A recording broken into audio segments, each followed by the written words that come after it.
여러분, 지금 행복하세요? 아니, 질문을 바꿔보겠습니다. 여러분은 지금 힘드신가요? 고통스러우신가요? 아마 대부분의 사람들은 힘들다, 고통스럽다고 말씀하실 거예요. 행복한 시간은 잠깐이고 대부분의 시간은 고통스러운 현실을 마주하는 것이 인생이기 때문이죠. 이것이 인생이라는 것을 인정하신다면 고통을 다른 시각으로 해석해보면 어떨까요? 어차피 피할 수 없는 것이라면 고통은 곧 힘든 거다. 혹은 행복의 반대말이 고통이라고 생각할 것이 아니라 조금 다른 긍정적인 의미로 고통을 맞이하는 거죠. 쇼펜하우어는 이 지점에서 우리들에게 고통을 달리 해석할 수 있는 통찰력을 제공합니다. 쇼펜하우어는 고통이 없는 삶은 행복한 삶이 아니다. 더 나아가 아무것도 느끼지 못하는 마비된 삶, 살아있되 죽어있는 상태일 뿐이라고 말합니다. 그러니 진정한 행복을 원한다면 기꺼이 고통을 마주하라고까지 말합니다. 쇼펜하우어는 어떻게 이런 주장을 하는 걸까요? 이렇게 주장하는 근거는 무엇일까요? 궁금하시죠? 쇼펜하우어의 이야기를 조금 더 들어봐야겠습니다. 인간의 감각은 참으로 간사합니다. 우리는 가진 것보다 잃은 것을 더 강렬하게 느낍니다. 넘치는 기쁨보다 작은 결핍을 훨씬 더 빠르게, 더 예민하게 감지합니다. 그래서 행복은 너무 당연한 것으로 치부해버리고 고통은 우리 인생에서 마주하면 안 될 것처럼 경기를 일으키며 거부하죠. 그런데 여러분, 한번 생각해 보세요. 지금 여러분은 숨을 쉬는데 아무런 고통을 느끼지 않습니다. 공기가 너무나 풍족하기 때문입니다. 그래서 평소에는 공기의 소중함, 숨 쉬는 행복을 전혀 느끼지 못합니다. 그것은 마치 공기의 무게처럼 존재하되 느껴지지 않습니다. 하지만 누군가가 당신의 목을 조르거나 물속에 빠져 숨을 쉴 수 없게 된다면 어떨까요? 그 극심한 고통의 순간에 여러분은 비로소 깨닫게 될 것입니다. 단 한 모금의 공기가 얼마나 간절하고 위대한 행복이었는지를 말입니다. 이것이 바로 쇼펜하우어가 말하는 행복의 메커니즘입니다. 행복은 언제나 고통의 그림자 속에서만 그 형태를 드러냅니다. 궁핍을 겪어보지 않은 자는 풍요의 기쁨을 알 수 없고 이별의 아픔을 모르는 자는 만남의 환희를 결코 이해할 수 없습니다. 고통이 선행되지 않은 행복은 존재하지 않습니다. 아니, 존재하는 행복을 고통이라는 틀없이는 인식하지 못합니다. 아니, 인식하지 않으려고 합니다. 그냥 당연한 것이지요.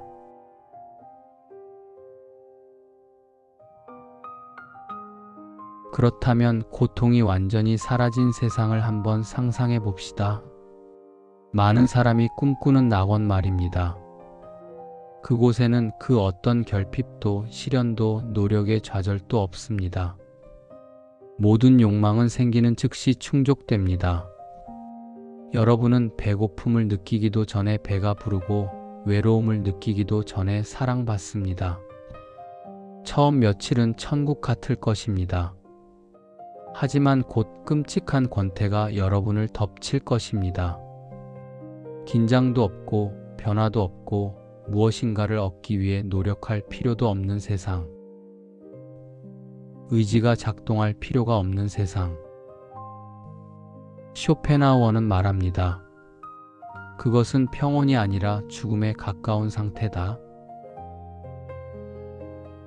고통이 없다는 것은 삶을 움직이게 하는 압력이 사라졌다는 뜻이고 의지가 사라졌다는 뜻입니다. 의지가 사라진 인간을 상상해 보세요. 아무것도 하고 싶은 마음이 없는 인간. 모든 것을 다 소유하고 있기 때문에 결핍이 없는 인간. 살아있는 것처럼 느껴지시나요? 고통은 우리가 살아있음을, 우리의 의지가 아직 펄떡이며 작동하고 있음을 증명하는 가장 확실하고 직접적인 신호입니다. 삶의 본질은 움직임입니다. 살아있는 모든 것은 끊임없이 변화하고 움직입니다. 그리고 고통은 그 움직임을 일으키는 가장 강력한 엔진이자 연료입니다. 배가 고프다는 고통이 우리를 움직여 먹이를 찾게 합니다. 외롭다는 고통이 우리를 움직여 타인과 관계를 맺게 합니다. 자신의 부족함에 대한 열등감이라는 고통이 우리를 움직여 배우고 성장하게 합니다. 만약 이 모든 고통이 없다면 우리는 그 자리에 멈춰 서버릴 것입니다. 그 어떤 발전도, 성취도, 삶의 역동성도 사라질 것입니다. 평온한 일상이 지속되면 인간은 필연적으로 타성해졌습니다. 감각은 무뎌지고 생각은 게을러지며 삶은 그저 어제와 같은 오늘의 반복이 됩니다. 쇼펜하우어는 이를 두고 권태라는 또 다른 형태의 고통이라고 했습니다. 이때 시련은 충격요법으로 다가옵니다. 예기치 않은 이별, 질병, 실패 같은 시련은 우리의 멱살을 잡고 흔들어 깨웁니다. 지금 정신 차리지 않으면 안 된다고 소리칩니다. 시련은 우리가 당연하게 누리던 모든 것이 사실은 얼마나 위태로운 기반 위에 있었는지를 자각하게 만드는 가장 강력한 기상나팔입니다. 쇼펜하우어에게 인간의 본질은 삶에 대한 맹목적인 의지입니다. 평소에 이 의지는 그저 욕망을 충족시키는 데에만 쓰입니다. 더 맛있는 것, 더 편한 것을 찾는 수준에 머물죠. 하지만 시련이 닥치면 이야기가 달라집니다. 당장의 욕망 충족이 불가능해진 상황에서 우리는 살아남기 위해 혹은 이 상황을 돌파하기 위해 내면 깊은 곳에 숨겨진 진짜 힘을 꺼내 써야 합니다. 좌절을 딛고 다시 일어서려는 노력, 고통 속에서도 의미를 찾으려는 몸부림. 이 과정에서 나약했던 우리의 정신은 단단해지고 의지의 근육이 강화됩니다. 시련은 우리를 단순한 욕망의 노예에서 주체적인 삶의 투사로 성장시키는 훈련장입니다. 시련이 우리에게 주는 가장 중요한 가치는 바로 이것입니다. 인생이 잘 풀릴 때는 주변에 사람이 넘치고 세상 모든 것이 가치 있어 보입니다. 하지만 그들 중 무엇이 진짜고 무엇이 가짜인지 구별하기는 어렵습니다. 시련은 이 모든 것을 걸러내는 냉혹한 걸음망 역할을 합니다. 내가 바닥으로 추락했을 때 비로소 곁에 남는 사람이 진짜 내 사람입니다. 내가 가진 것을 다 잃었을 때 비로소 나에게 가장 소중한 가치가 무엇인지 명확해집니다. 시련의 불길 속에서 허영심, 자만, 가식적인 관계 같은 불순물은 모두 타버리고 오직 순금 같은 삶의 본질만이 남게 됩니다. 시련이라는 걸음망이 아니면 진짜와 가짜를 걸러낼 방도가 없습니다. 가장 깊은 차원에서 쇼펜하우어에게 극심한 시련은 삶의 더섭음을 뼈저리게 깨닫게 하는 계기입니다. 끝없는 욕망의 굴레가 얼마나 부질없는지, 이 세상의 고통이 얼마나 본질적인지 직시하게 만듭니다. 이 처절한 깨달음은 역설적으로 우리를 욕망과 집착에서 자유롭게 만드는 해탈 또는 초월의 문을 열어줍니다. 이 모든 고통이 나의 집착에서 비롯되었구나를 깨닫고 욕망을 내려놓는 순간 우리는 고통을 넘어서는 진정한 평온에 도달할 가능성을 얻습니다. 요약하자면 시련은 단순히 우리를 괴롭히기 위해 존재하는 악이 아닙니다. 그것은 잠든 우리를 깨우고 나약한 의지를 단련시키며 삶의 거품을 걷어내고 본질을 보게 하는, 나아가 우리를 더 높은 정신적 차원으로 이끄는 필연적인 과정입니다. 그렇기에 쇼펜하우어는 말합니다. 시련이 닥쳤을 때 왜 나에게만 이런 일이라고 비탄에 잠기기보다 이 시련이 나를 어떻게 단련시키려 하는가를 물어야 한다. 삶은 우리에게 끊임없이 시련을 던져줍니다. 하지만 그 시련이 반드시 불행을 의미하는 것은 아닙니다. 그것은 오히려 지금 내 삶이 정체되어 있으니 움직이라는 신호, 잠든 너의 감각을 깨우라는 삶의 채찍질입니다. 평온만이 지속되는 곳에서 인간은 한없이 둔해집니다. 모든 것이 당연해지고 감사는 사라지며 결국 삶의 가치마저 희미해집니다. 고통은 당신을 불행하게 만들기 위해서가 아니라 당신을 살아 움직이게 하기 위해 존재하는 것입니다.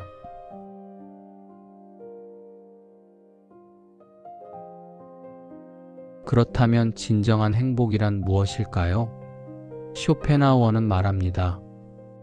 행복이란 고통이 없는 상태가 아니라 고통을 통해 삶의 소중함을 다시 느끼는 순간에 있다. 극심한 목마름 끝에 마시는 물 한 잔의 황홀함, 오랜 병마와 싸운 뒤 찾아오는 평범한 일상의 눈부심. 이것이 진짜 행복입니다. 고통이 깊을수록 그 뒤에 찾아오는 행복의 맛은 더욱 달콤하고 강렬합니다. 인간은 고통 때문에 불완전한 존재입니다. 하지만 바로 그 불완전함 때문에 그것을 이겨보겠다고, 조금이라도 더 나은 존재가 되어보겠다고 끊임없이 발버둥 치며 성장하는 존재이기도 합니다. 이것이 인간의 위대함입니다. 아무리 노력해도 삶의 고통을 없앨 수는 없습니다. 고통은 삶의 기본값입니다. 그러나 우리는 고통을 해석할 수는 있습니다. 그리고 고통의 존재 자체를 거부하지 않고 직시하는 사람만이 역설적으로 가장 깊은 행복을 느낄 자격을 얻게 됩니다.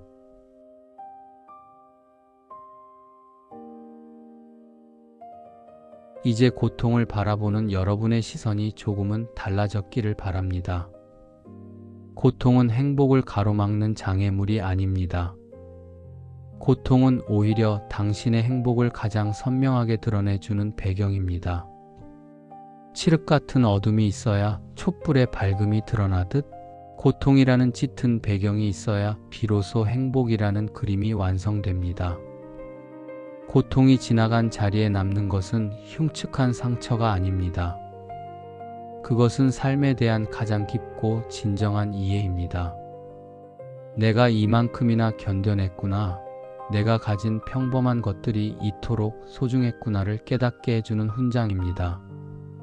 그러니 여러분, 고통을 두려워하지 마십시오. 피하려고만 하지 마십시오. 기꺼이 마주하고 겪어내고 그것을 통해 당신의 행복을 더욱 선명하게 만드십시오. 다시 한번 말씀드립니다. 고통이 없으면 행복도 없습니다. 지금 고통 속에서 평범한 일상의 행복을 절실히 깨닫고 있는 모든 이들을 진심으로 위로합니다. 잘 이겨낼 것입니다. 다시 평범하지만 특별한 일상으로 돌아갈 것입니다. 사랑합니다.